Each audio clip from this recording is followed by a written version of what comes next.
فيديو النهارده بيتكلم عن عدم وضع حدود صحية.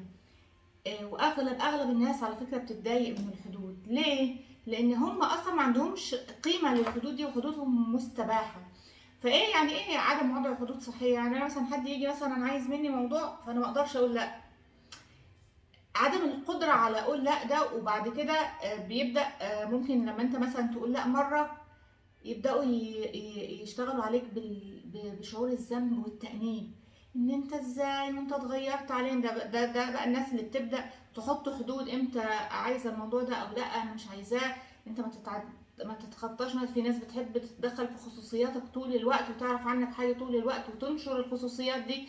فتبدأ الناس كلها تعرف الحياة عندك، حتى لو فكرة انت عايز تعملها بتاع، فتلاقي الدنيا باظت. في حاجات كتير ممكن بتستنزف الطاقة دي، لمجرد ان انت مش عارف تحط حدود صحية للي قدامك. لان في ناس، يعني سوري في اللفظ، عندها من البجاحة ما يكفي انها ممكن تتدخل وتدلي برأيها وتتكلم. ولو انت اعترضت ان ده مثلا ما يخصكش، او ان ده موضوع يخصني، او انا مش عايزه اعمل الموضوع ده، فانت اتغيرت وانت وحش وانت ويبداوا بقى وانت ما كنتش كده زمان، واحنا كنا بنحبك وبقيت اتغيرت علينا وبقيت مش كويس.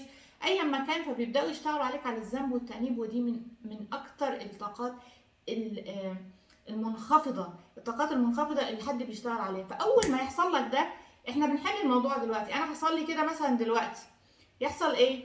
ابدا اروح جايبه الذنب والتأنيب واشتغل على مشاعر الذنب والتأنيب. لما انا اشتغل على مشاعر الذنب والتأنيب، هيحصل ايه؟ لما يجي هو المره الجايه يشتغل على النقطه دي ويلعب عليها، مش هيلاقي عندي مشاعر اصلا ذنب وتأنيب. وبرضه هرجع اقول ان الواقع الخارجي ما هو انعكاس الا لداخلك. لو انا اصلا ما عنديش ذنب اصلا وتأنيب، مش هيجي حد يحاول معايا المحاولة دي. ولو حاول هيلاقي ان مفيش اصلا فايدة، فما بيحاولش تاني وما بيشتغلش على الذنب والتأنيب ده تاني.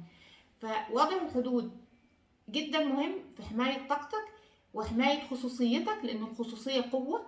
غير ان انت تقدر تقول لا بمنتهى الاريحية، واللي ما بيقدرش يقول لا يراجع نفسه.